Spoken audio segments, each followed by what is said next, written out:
memulai atau memberikan materi pada hari ini. Silakan. Baik, terima kasih atas waktu dan kesempatan yang telah diberikan kepada saya. Untuk hari ini, berdasarkan tugas yang sudah diberikan kepada kelompok kami, saya akan membahas tentang pohon refleksi.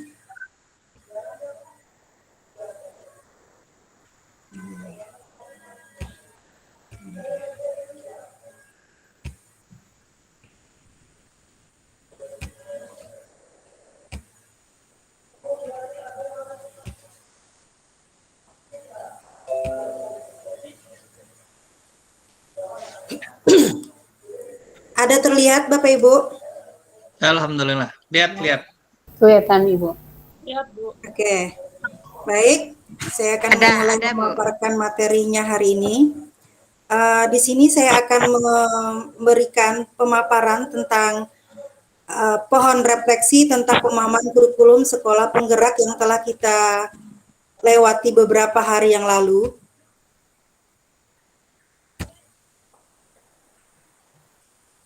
Kita tahu bahwa visi dan misi dari sekolah penggerak atau program sekolah penggerak ini adalah berdasarkan dari visi pendidikan Indonesia, itu mewujudkan Indonesia yang maju, berdaulat, mandiri, dan berkepribadian melalui terciptanya pelajar Pancasila. Yang mana kita tahu bahwa sekolah penggerak adalah sebagai sekolah katalis untuk mewujudkan sebuah visi pendidikan Indonesia, di mana sekolah penggerak tersebut haruslah bentuk sekolah yang unggulan, kemudian bentuk sekolah yang tidak mengubah sebuah input dan mampu mengubah proses pembelajaran dan mampu meningkatkan sumber daya manusia di dalam proses pembelajaran. Adapun kita tahu bahwa profil pelajar Pancasila itu terdiri dari 6 elemen, yaitu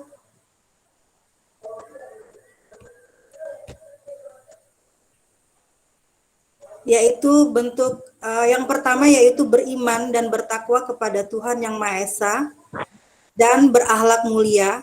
Kemudian harus berkebinekaan global, mandiri, bergotong royong, bernalar kritis, dan kreatif.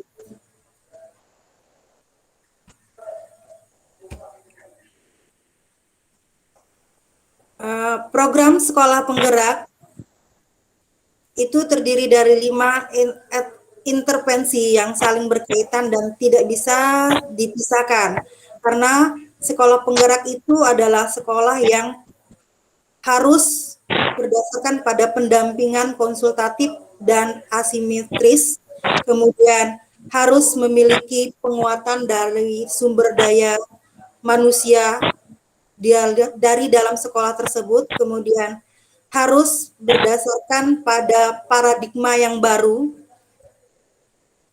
perencanaannya berbasiskan data dan digitalisasi sekolah.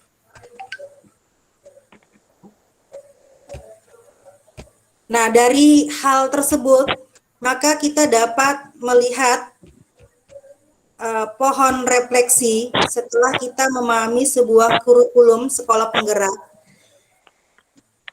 bahwa dalam pohon refleksi itu terdiri dari 3 elemen, yaitu daun, buah, dan daun yang berguguran, di mana 3 elemen tersebut menggambarkan bahwa sesuatu yang harus ada perubahan di dalam kurikulum sekolah penggerak tersebut. Yang pertama yaitu daun. Daun adalah sebuah pemikiran baru yang harus kita dapatkan. Daun itu berupa paradigma baru.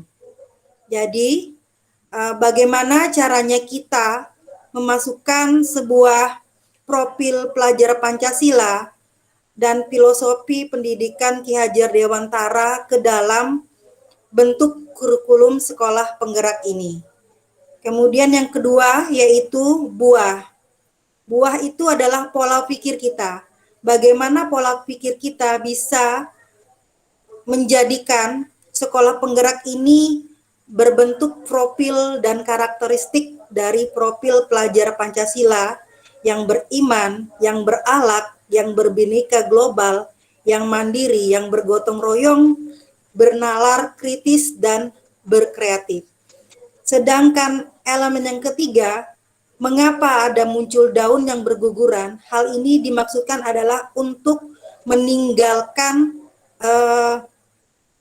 paradigma yang buruk yang sebelumnya kita miliki. Jadi hal-hal apa yang harus kita tinggalkan? Seperti halnya daun yang berguguran, itu berarti sebuah kebiasaan yang harus kita tinggalkan. Seperti misalnya kurikulum. Kurikulum yang memberatkan dan mengekang peserta didik kita. Yang selama ini kita tahu bentuk metode dan teknik pembelajaran kita masih lebih memberatkan kepada metode learning dan ceramah. Kemudian metode pembelajarannya lebih konvensional seperti tadi saya katakan, modelnya ceramah dan penugasan.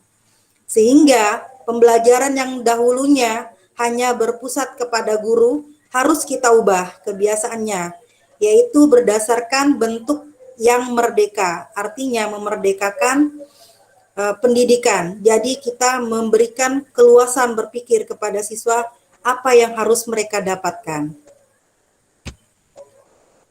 Mungkin Bapak Ibu bisa lihat pohon refleksi yang lebih kritisnya seperti ini.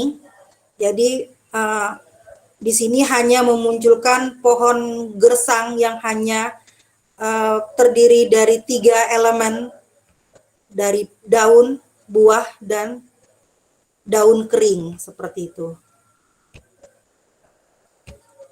Dan yang terakhir yang perlu kita ketahui dari sekolah penggerak ini, sekolah penggerak itu memperdayakan sekolah-sekolah yang lain.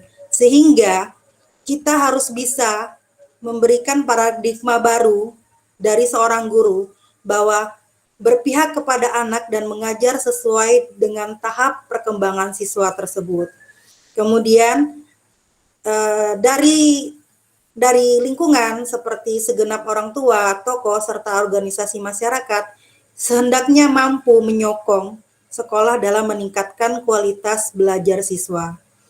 Kemudian kalau misalnya ini adalah tingkat SD, SMP, dan SMA atau PAUD, maka pembelajaran itu haruslah bersifat yang menggembirakan bagi mereka, sama halnya seperti di tingkat SMA.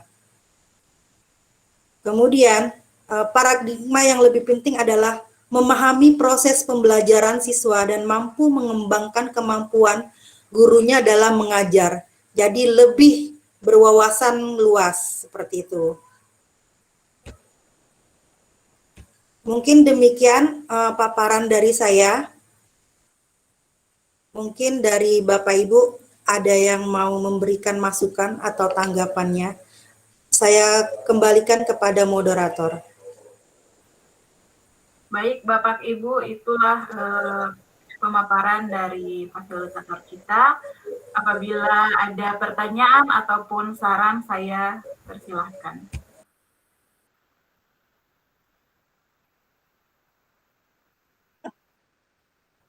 Mohon izin, Ya, Bu Rere, Bu Reti, Bu Moderator.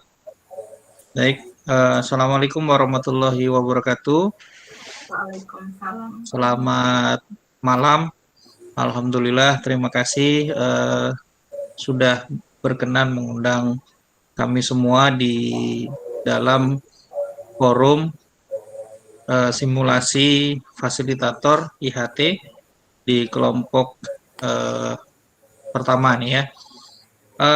Ada beberapa hal ketika kita berbicara tentang pohon refleksi. Artinya pada hari ini sebenarnya juga merupakan hasil atau proses refleksi di masa silam begitu ya.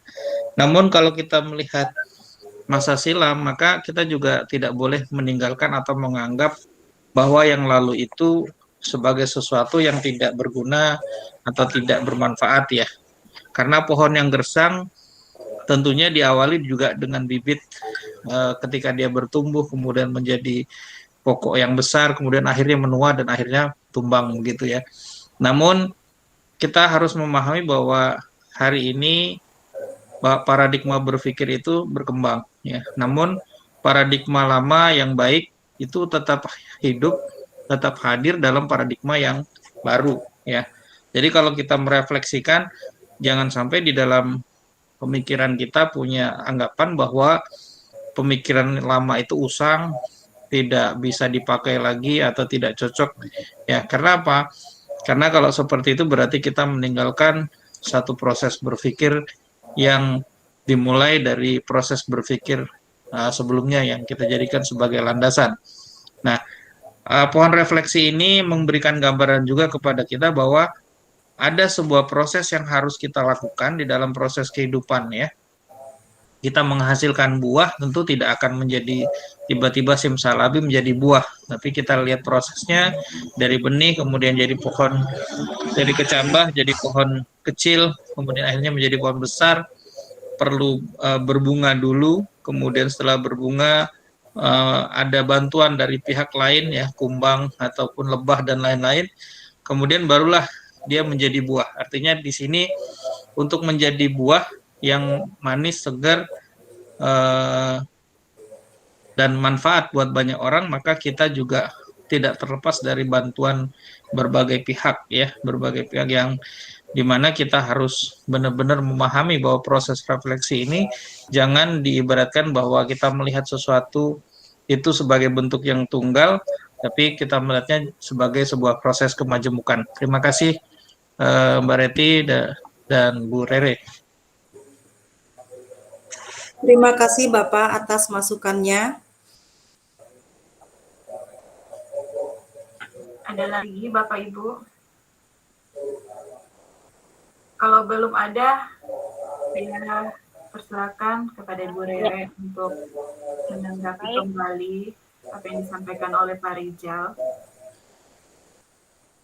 Terima kasih atas masukan yang sudah diberikan oleh Bapak Ibu peserta Diklat Sekolah Pendidik. Demikian tadi presentasi yang sudah saya sampaikan. Semoga bisa memberi masukan dan lebih bermanfaat lagi bagi kita semua. Semoga kita bisa menjadi leader di sekolah kita dan bisa menjadi struktur yang baik yang bisa mengarahkan teman-teman kita ke depannya agar menjadi sekolah penggerak yang sukses. Amin. Terima kasih. Baik, Ibu Rere, apakah ada ice breaking? Ice breaking kita tunda, Ibu. Oke, siap. Ya, terima kasih.